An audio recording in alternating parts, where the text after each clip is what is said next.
Good morning students. In the last lecture we discussed about the velocity and the acceleration of a body when it rolls down an inclined surface. In this lecture we are going to discuss about the moment of inertia of the different bodies about the different axis of rotation. But we have seen earlier that what is the velocity and acceleration of the rolling body. The velocity of the rolling body is equal to under root twice gh upon 1 plus k square divided by r square, and the acceleration of the rolling body is given as g sin theta divided by 1 plus k square divided by r square. Now, in this section, we are going to learn the special cases for the velocity and acceleration of the bodies on the inclined surface. Before that, we need to learn the moment of inertia of the different bodies about the different axis of rotation.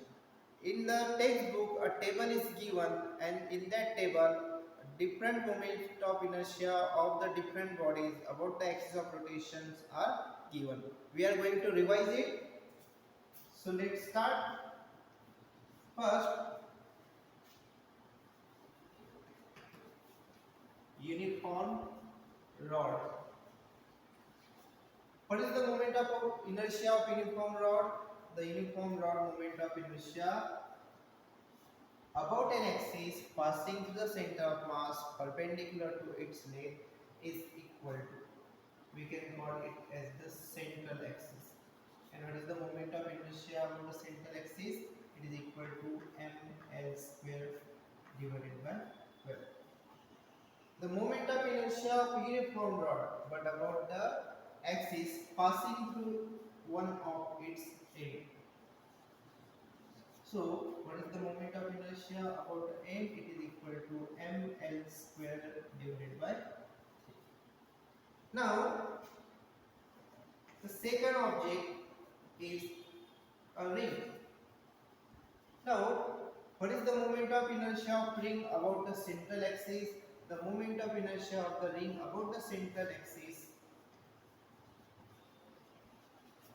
is simply mr square. Now, the moment of inertia of the ring about diameter, about any of its diameter, is equal to mr square divided by 2. Now, the third object is a disk. The moment of inertia of a disk about the central axis, what is that? It is equal to mr square divided by 2. And moment of inertia of disk about an axis passing through diameter. So we can write here the second axis, it is diameter, and the moment of inertia of the disk about diameter is equal to mr square divided by 4. Now we are going to move about next shape of the body, and this shape of the body is the solid cylinder.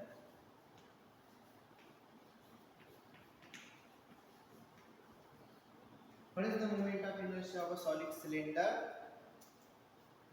about the axis passing along its length? It is equal to m l square by 12 r square divided by 4. Now, what is the moment of inertia of a solid sphere?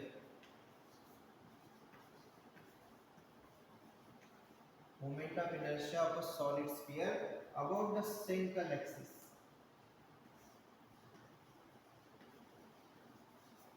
It is equal to 2 by 5 m r square. And the moment of inertia of a solid sphere about tangent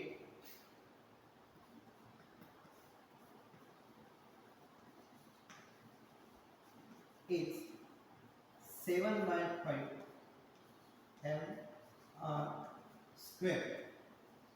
Next, 6, it is nothing but a hollow cylinder, hollow sphere.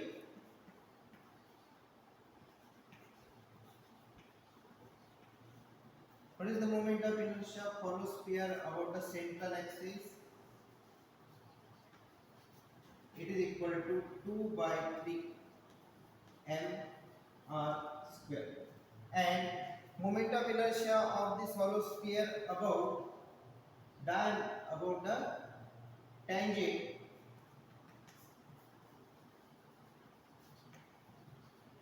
is 5 by 3 m r square. Next is solid cone. What is the moment of inertia of a solid cone? Its moment of inertia about the solid cone about central axis, it is equal to 3 by 10 m r square. And what is the next? It is nothing but the hollow cone.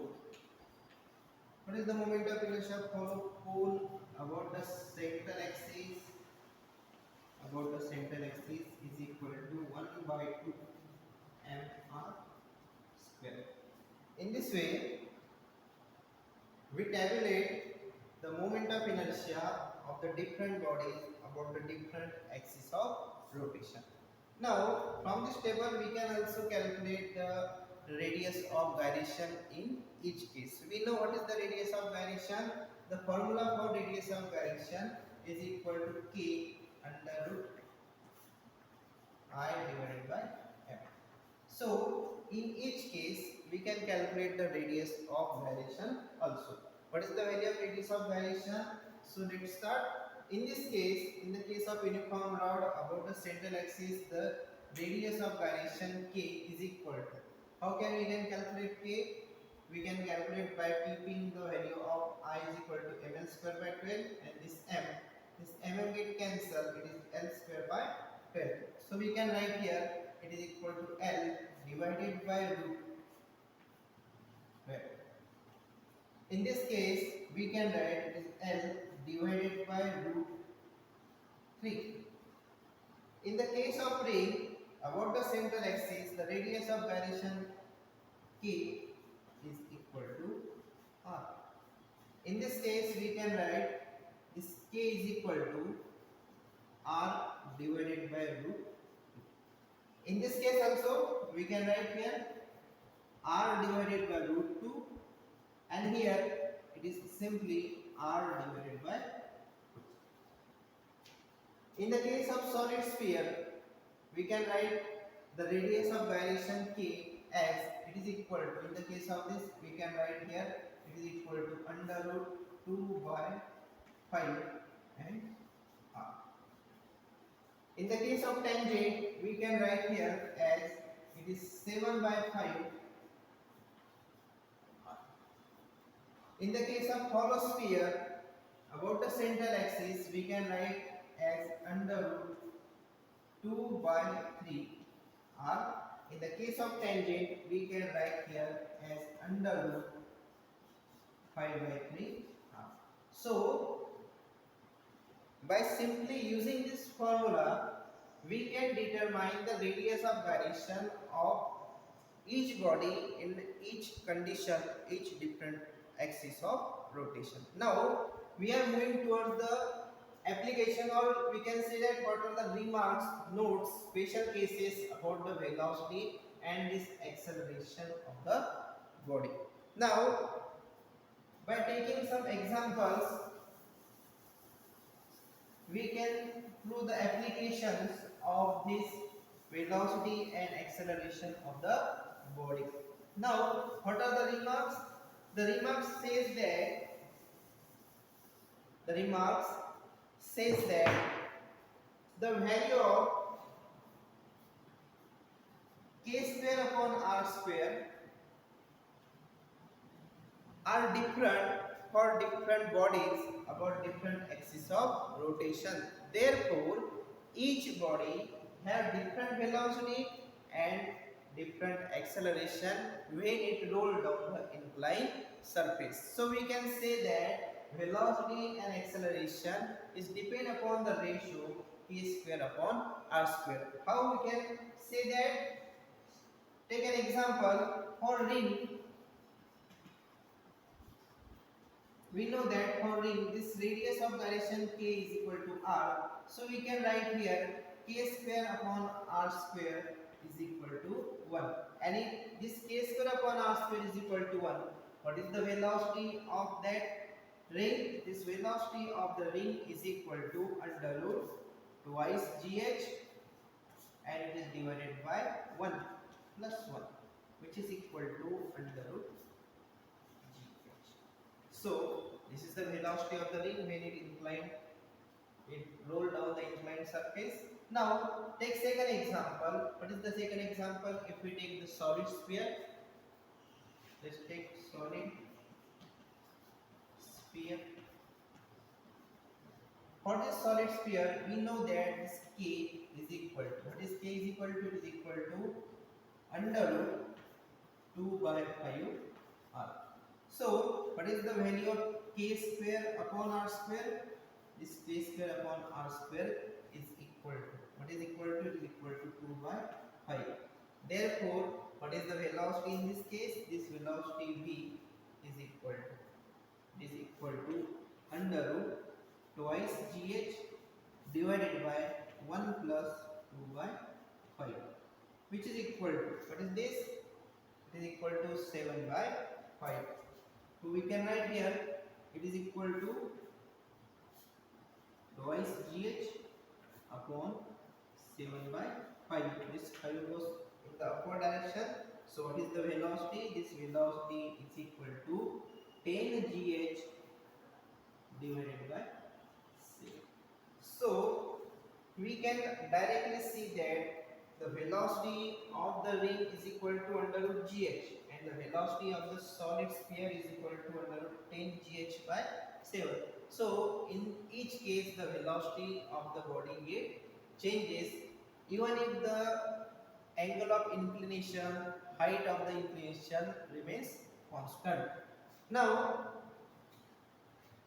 if we have to calculate the ratio of translational kinetic energy, rotational kinetic energy, and the total energy of the object, we can find it by using a simple relation. What is that relation? Look at here.